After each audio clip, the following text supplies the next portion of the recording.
Hello and welcome to this edition of Big Sky 35. Going to jump right in it tonight. No pre-game or preamble or anything. I got the rest of my Tops 2020 in, and I just want to kind of go over, some thoughts on it as I show off what I've gotten in. The first is not actually Tops 2020. It is they did retire old stadiums, classic stadiums, and this is Shea Stadium. And this was done by FDOT. I do like it. I've mentioned plenty of times on my videos how I love stadium pieces. I wish it was more of the stadium, but I like the idea. So happy to add that to my collection. Next is going to be some Frank Thomas's and some of my favorite ones. I'm hoping like this will. These are some darker cards tonight, so I had to add some lighting. So, Big Hurt, done by, I'm trying to go through these kind of quick. We've seen these a lot on other channels. F-Dot. LF-Dot putting in some work on this one. Frank Thomas, I like with the no name on the bottom, and it's like a close-up of his face in the picture. Blake Jameson. And this one's a little different for Blake than some of the other ones. He changed his style a little bit going through it. Try to keep it fresh. I'll have more on him later. Mike Trout. I don't know why everything is so dark in here today. Just feels like that to me, I guess. King Saladin. I actually kind of like that one. A little busy for me, but I like it. You know, I like the clean looks. Mike Trout, I do like this one. They like to put the angel wings on his back. There's quite a few of them that did that. Mr. Cartoon. Speaking of that one. And this is Matt Taylor, which I'm not too familiar with his artwork during this. Like I said, I only did player collecting. Roberto Clemente. This one's not one of my favorite. A lot of stuff on there. Gregory Sif or Gif. I can't read the back there. Sif. Roberto Clemente. I like this one, but again, drawing a border around stuff and putting dots on it. I don't know how that's art. But I do like it, so it must be art to me, huh? Who is this one going to be? This one is Fuddy? Putty? What is that? Fuki? You make the call. Dr. K. I like this one. This one I liked a lot. If you're familiar with Dr. Dre, album cover, Don C, like that. I wish I had that CD. I wish I still had it. When I moved to where I'm at now, I gave away all my music. I had it all downloaded and somebody stole my iPod, so I lost all my music. I had a lot of CDs. Another Doc, of course, a player, Matt Taylor. I really like this one.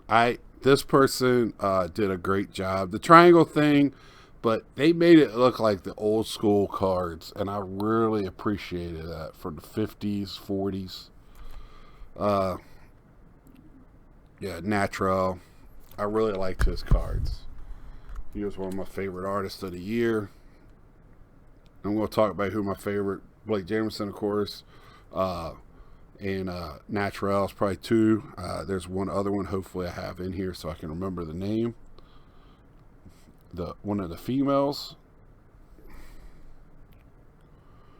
Angie Thrio. Not too bad.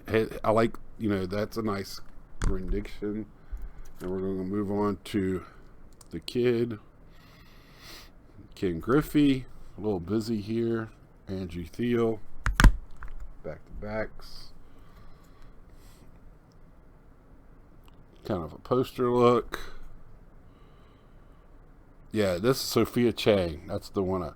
So if I had to pick my top three, it's probably Natural, Blake Jameson, and Sophia Chang. And probably Natural is probably my favorite one out of the year. Then Blake, then Sophia Chang. And then probably Ben Baller, which is this one. And what I like about Ben Baller, it's pretty, I like clean look cards. I like Sophia Chang because her cards remind me of 80s posters, 90s posters that people had in their room. Here it is again, Natural. The triangles for me is a little takes away, but just the the drawings, the water paint, whatever he uses, really nice. JKB. He looks like he has like a lot of Aztec or Latin influences, a little 70s disco. Not too familiar with him. These are the Cal Ripkens, of course, and that's it. This is going to be the last one. Mr. Cartoon, he actually did pretty good too. I mean, out of 20, I put him up there, in the top 5. Natural, I keep going over him, but I liked him too. So, clean look. Got the picture from the card, but he adds his own. Got the number of breaking a record and all that stuff. So, I like that. And then now here is my big boy. Story time. I'm sorry, going to have a blank screen here for a minute. Came from work one day and I had a package sitting at my front door. I have a attached garage. I always go through my garage. Most of the time they leave the package at my garage or inside the garage 99% of the time. But I saw footprints in the snow and up to my door.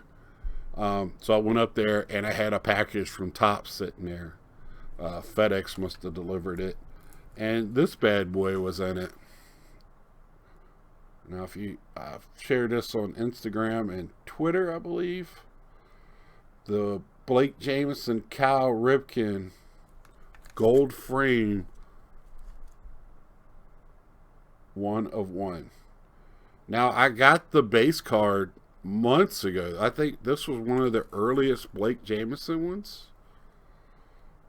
But yeah, I was so thrilled. I had to reach out to people because I was confused at the timing that I got it. Yeah, and I only buy one copy every time. I really wasn't going after the foils and stuff, and I really like the foils. They're really nice looking cards. I almost wish they would have made a run of just foils. I would have probably picked up a few. But yeah, this Cal Ripken, my heart's beating right now. I know these are on the upper side, and I've even sent word. I know Blake Jameson is busy with the 52 Topps right now, but I think he's looking for these. And so, I know I love Cal Ripken. 1 of 1 of this project, had its up and downs. I think it went entirely too long. Now it's feeding into the top 70 or whatever they're doing this year, which, I'll pick and choose. Of course, if it's one of my PC cards, I'm going to have to get it. But I am got mixed feelings on it. And I understand why they're doing it. That this one, as much as people dogged it, it was a big money maker for Topps and in the hobby. And it marked the year of 2020. Had a lot of downs, but you found some silver linings in it, and this is definitely a silver lining. I mean, I like all the cards. This is a silver lining. I added to my favorite players, their rookie card. So if anybody knows like why this came out later, I don't understand. I'm really confused and baffled it's kind of got me bothered a little bit, even for whatever reason. I do have some anxiety issues, and I can feel I have mixed emotions why this showed up all of a sudden. So, with that being said, please give me a like, share. What do you think? What happened, or is that what Tops does, or is that Tops being Tops? It got misplaced, or you know, I feel like some of the struggles that I had personally with Tops last year, I kind of deserve it in one way or another.